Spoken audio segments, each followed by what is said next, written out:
चिंतन और चिंता दोनों व्यर्थ है। अभी जो भी संग्रहण जो इकट्ठा है, जो बच्चे ने पढ़ा है, उसको रिफ्लेक्ट करना चाहता हूँ पेरेंट्स के लिए भी कि अनावश्यक रूप से आप उसकी जो भी स्थिति है आपका वही है, ये आपको समझना है। पाठ्यक्रम ऐसा बनाया गया है, सुगम बनाया गया है, पतली पतली बुक को साल भर में ख़त्म करना है। इसका मतलब क्या है कि रूटीन को बर्बाद नहीं करना है। स्कूल जो नाम आया वो इटली से आया था, वो था लर्निंग बाय प्लेइंग। सुबह भी उठना है, नाश्ता भी करना है, जो है खेलना भी उतना ही इम्पोर्टेंट है, उसकी भी समय अवधि निर्धारित है। सेंटर पर बच्चे आते हैं, 9 बजे से एंट्री शुरू हो जाती है। यदि वो 9 बजे पहुंच गए तो 9:30 बजे तक बाहर गप्पे मारते रहते हैं फ्रेंड्स के साथ में। उससे क्या होता है कि स्थिरता जो है, चित्त अशांत होने से बहुत चीज़ स्लिप करने का की संभावना। परीक्षा पर चर्चा की कड़ी में आज हमारे साथ खास मेहमान जुड़े हुए हैं, रांची डीपीएस के principal doctor R K. Jha sir. Sir स्वागत है आपका समाचार वाला में। सर प्रश्न जो आपने किया है, अभी देखिए परीक्षा शुरू हो चुकी है। अब बहुत इसके परिचर्चा की आवश्यकता मैं महसूस नहीं करता हूँ कि परीक्षाफल कैसा होगा, कैसी तैयारी हो जाए, क्या प्रेशर हो जाए। ये सब जब सत्र शुरू होता है उस समय से ध्यान देने की बात होती है।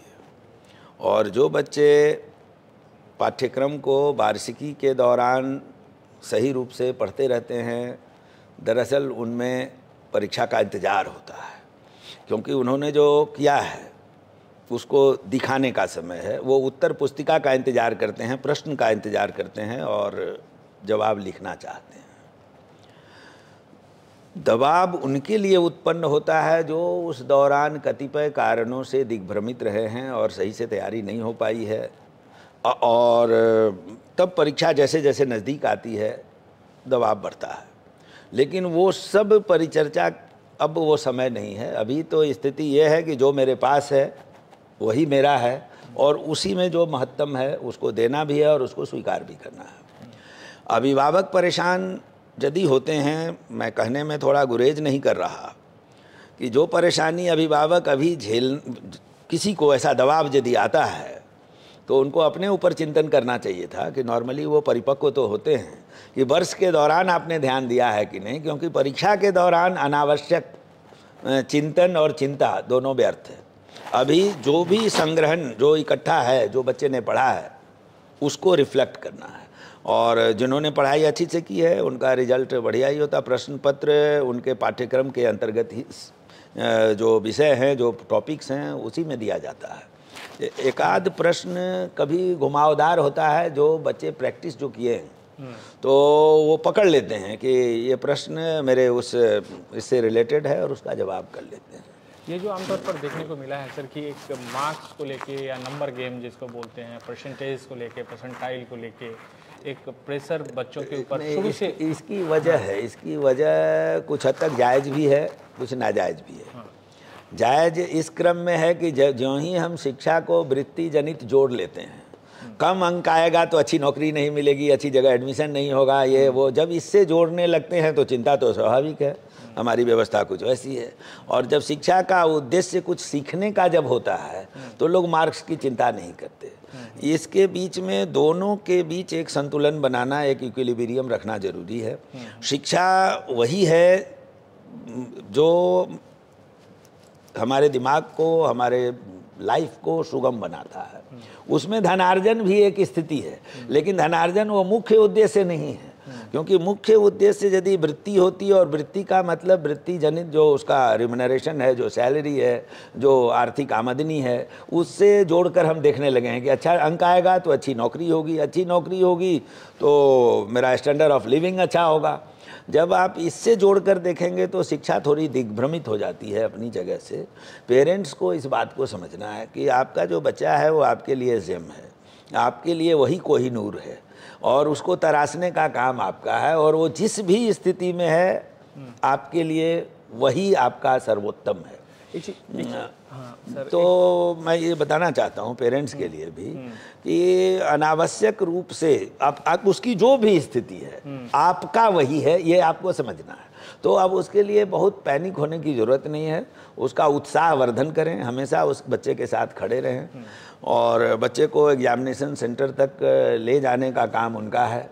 सही समय पर गेट के अंदर, मैंने अभी चर्चा की है, कल देखा भी है हमने कि एग्ज़ाम सेंटर पर बच्चे आते हैं, 9 बजे से एंट्री शुरू हो जाती है। यदि वो 9 बजे पहुंच गए तो 9:30 बजे तक बाहर गप्पे मारते रहते हैं फ्रेंड्स के साथ में। उससे क्या होता है कि स्थिरता जो है, चित्त अशांत होने से बहुत चीज़ स्लिप करने की संभावना रहती है।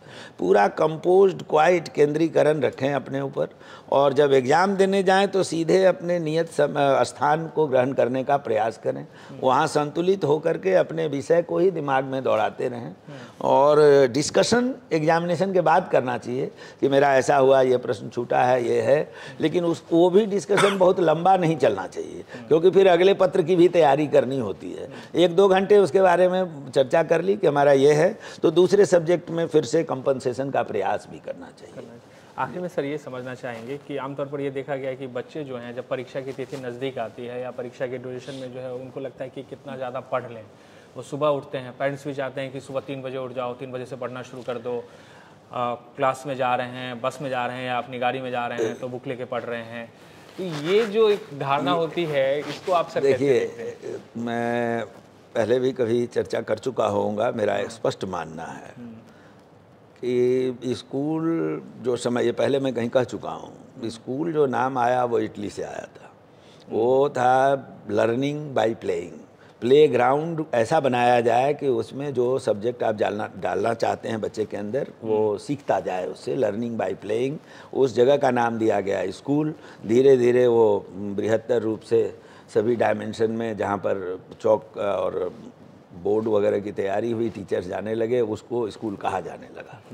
तो पाठ्यक्रम ऐसा बनाया गया है, सुगम बनाया गया है, पतली पतली बुक को साल भर में ख़त्म करना है। इसका मतलब क्या है कि रूटीन को बर्बाद नहीं करना है। सुबह भी उठना है, नाश्ता भी करना है, जो है खेलना भी उतना ही इम्पोर्टेंट है, उसकी भी समय अवधि निर्धारित है। और धीरे धीरे रसायन की भांति जो है पढ़ाई का इस्तेमाल होता है।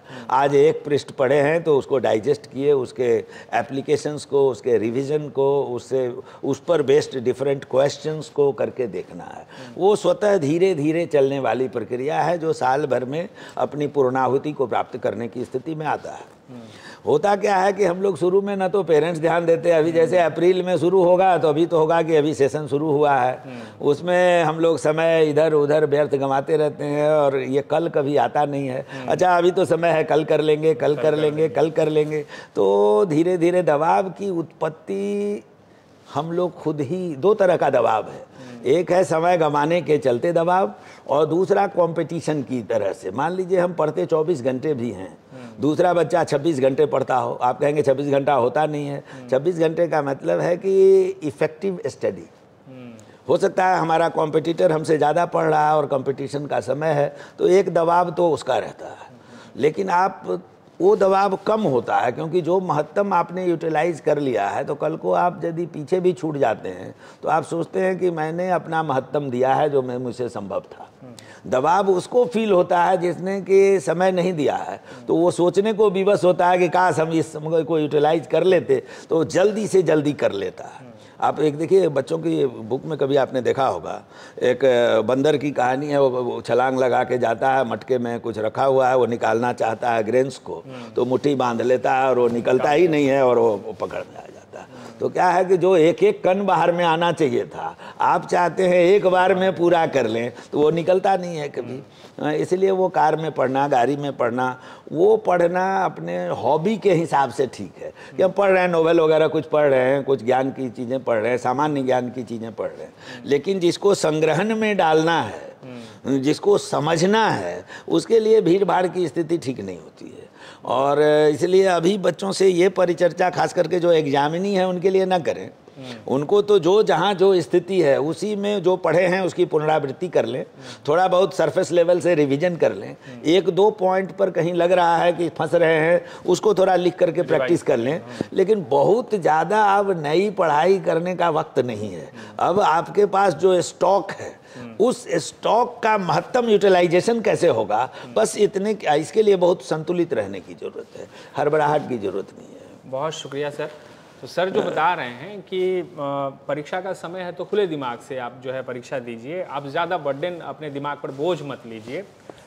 सर कह रहे हैं कि स्टॉक से सामान अब निकालने की वो अपने निकल जाता है, जो आपने संग्रहण किया होगा। देखिए नहीं किया होगा तो घबराहट तो होगी। पेरेंट्स का काम है कि उस घबराहट की स्थिति में उसके साथ खड़े रहें, क्योंकि जो स्थिति है उस स्थिति को अभी आप बदल नहीं सकते। अनावश्यक प्रेशर बढ़ाने से क्या होगा कि यदि उसके पास थोड़ा कुछ है भी, वो निकलना मुश्किल हो जाएगा अनावश्यक दबाव से। तो जो स्थिति है उसको स्वीकारिए और उसके महत्तम का सदुपयोग करिए, और इससे लेसन लेकर के ये अंतिम तो है नहीं, अंतिम पड़ाव तो है नहीं। चाहे वो 11 का एग्ज़ाम हो रहा है, 10 का एग्ज़ाम हो रहा है या 12 का हो रहा है, ये दोनों जीवन का अंतिम पड़ाव नहीं है। जिन बच्चों ने अच्छी तैयारी की है वो बढ़िया करेंगे, जिन बच्चों ने अच्छी तैयारी नहीं की है वो भी इसको यदि सुगमता से लेंगे, तो यदि पहले वो सोचते थे कि मुझे 50 आएगा, यदि वो सरल और स्वाभाविक रूप में रहेंगे तो निश्चित रूप से वो 70 में कन्वर्ट हो जाएगा। क्योंकि बोर्ड के प्रश्न पत्र ऐसे बनाए जाते हैं, जो बच्चों ने पढ़ा है मैक्सिमम वही दिया जाता है।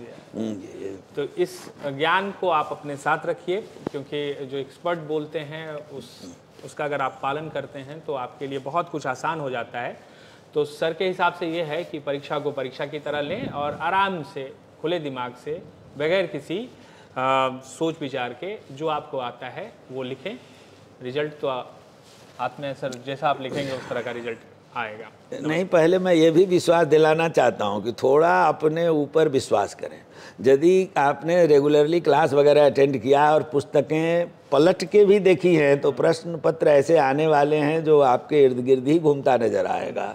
और यदि स्वस्थ रहेंगे, संतुलित रहेंगे तो कुछ ना कुछ लिख कर आएंगे, और सारे प्रश्न को अटेम्प्ट में लेना चाहिए। मतलब आप क्वेश्चन छोड़े नहीं, कोशिश जरूर करें कि हर क्वेश्चन का जवाब जो है कम से कम आपको जितना आता है उतना तो जरूर लिख कर आए।